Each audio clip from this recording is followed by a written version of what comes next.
નમસ્કાર વિદ્યાર્થી મિત્રો, સ્પોકન ઇંગ્લિશ જેનિયસ એકેડમીમાં આપ સૌનું હાર્દિક સ્વાગત છે।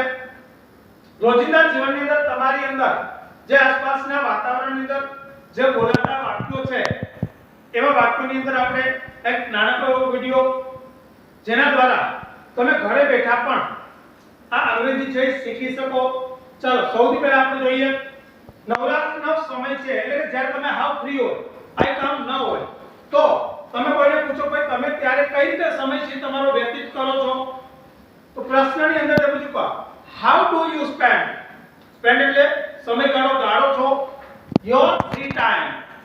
જ્યારે તમે હાવ ફ્રી હોય ત્યારે તમારો સમય કઈ રીતે પસાર કરો છો આ રીતે પણ વાક્ય લખી શકાય। તો how do you spend your free time. બીજી વાત, ઘણી વખત આપણે ક્યાંક જવું હોય તો વાત કરીએ ભાઈ ચાલો આ સપ્તાહની અંદર આપણે ખરીદી કરીએ। ચાલો એવો શબ્દ એટલે લેટ્સ ગો, ચાલો જઈએ। ક્યાં કરીએ તો કે આપણે ખરીદી કરીએ, ખરીદી એટલે શોપિંગ।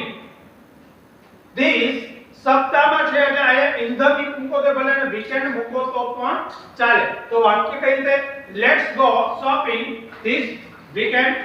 ત્રીજું વાક્ય ચાલો મિત્રો સાથે વર્ચ્યુઅલ રમતની રાત છે એની યોજના કરીએ, કઈ પ્લાન કરીએ।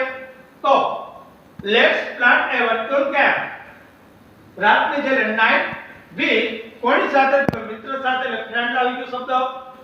ફરી એકવાર ચાલો મિત્રો સાથે વિથ ફ્રેન્ડ આવી ગયું। વર્ચ્યુઅલ રમત એટલે વર્ચ્યુઅલ ગેમ આવી ગઈ। રાતની યોજના એટલે નાઈટ એટલે રાતની અંદર યોજના એટલે પ્લાન, લેટ્સ એટલે ચાલો, તો let's plan A virtual game night with friend. હું મારા ફ્રી ટાઈમમાં કોયડાઓ છે એનો હલ કરવામાં આનંદ કરું છું। જે કોયડાઓ છે, જે પ્રશ્ન છે એ કાઈ પણ ક્વેશ્ચન હોય તો એનો શું કરું છું તો કે એનો હલ કરવા માટેનો, ઉકેલ લેવા માટેનો આનંદ લઉં। તો આઈ એન્જોય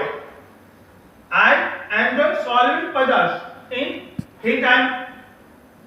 શું તમે સવારે ચા અથવા કોફી પસંદ કરો છો? તમે પૂછવામાં આવ્યું સવારમાં તમે ચા અથવા કોફી બેમાંથી શું પસંદ કરો અથવા તો કરો છો કે નથી કરતા?